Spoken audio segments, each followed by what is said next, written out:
টেকনাফে ডাকাত হারুনের বাড়িতে যৌথ অভিযান।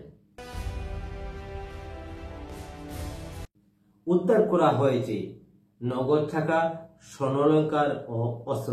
কক্সবাজারের টেকনাফে হারুন ডাকাতের বাড়িতে যৌথ অভিযান চালিয়েছে নৌবাহিনী ও কোস্টগার্ড। এ সময় নগদ 30 লক্ষ টাকা, দেশীয় অস্ত্র এবং স্বর্ণালংকার জব্দ করা হয়েছে।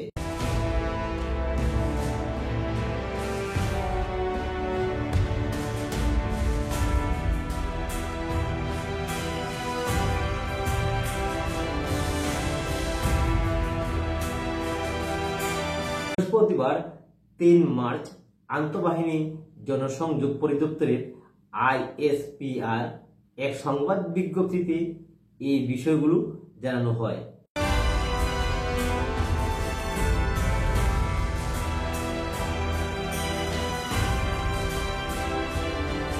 ওই সময় বলা হয়, দেশের সার্বিক নিরাপত্তা নিশ্চিত করতে মাদক, সন্ত্রাস ও অপরাধমূলক কার্যক্রম প্রতিরোধে নৌবাহিনী দায়িত্বপ্রাপ্ত এলাকায় নিয়মিত অভিযান পরিচালনা করে আসছে।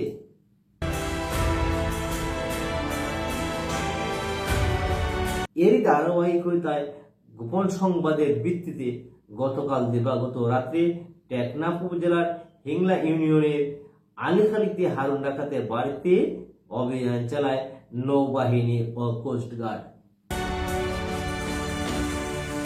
এই সময় ওই বাড়িতে তল্লাশি চালিয়ে একটি দেশীয় আগ্নেয়াস্ত্র, 6টি তাজা গোলা, 5টি দেশীয় ধারালো অস্ত্র, 30 লক্ষ টাকা, সোনা, একাধিক চেক বই ও 20টি সিম কার্ড উদ্ধার করা হয়েছে। পরে জব্দ করা আলামত টেকনাফ থানায় হস্তান্তর করা হয়েছে। টাকা ও সোনা টেকনাফ কাস্টমস অফিসে হস্তান্তরের কার্যক্রম প্রক্রিয়াধীন আছে। সংবাদ বিজ্ঞপ্তিতে আরো জানানো হয়, দেশে আইন শৃঙ্খলা পরিস্থিতি সমুন্নত রাখতে দায়িত্বপ্রাপ্ত এলাকাগুলোই নৌবাহিনীর নিয়মিত অভিযান চলমান রয়েছে। এছাড়াও সেনাবাহিনী, বিমান বাহিনী নির্দিষ্ট এলাকায় কাজ করে যাচ্ছে। পাশাপাশি পুলিশ তার নিয়মিত কার্যক্রম চালিয়ে যাচ্ছে। আমাদের প্রত্যেকটি এলাকায় বর্তমানে যেভাবে চুরি, ছিনতাই, ডাকাতি বৃদ্ধি পেয়েছে, তার পরিপ্রেক্ষিতে যৌথ বাহিনী কাজ করে যাচ্ছে। প্রিয় দর্শক, এতক্ষণ আমাদের সাথে থাকার জন্য ধন্যবাদ। সেই সাথে আমাদের পরবর্তী নিউজটি দেখতে এখন আমাদের চ্যানেলটিকে সাবস্ক্রাইব করুন এবং বেল বাটনে চাপ দিয়ে রাখুন। এছাড়াও আমাদের সাথে ইমেইলে যোগাযোগ করতে পারেন। আমাদের সাথে ইমেইলে যোগাযোগের ঠিকানা রূপান্তরসংবাদ@gmail.com। আল্লাহ হাফেজ।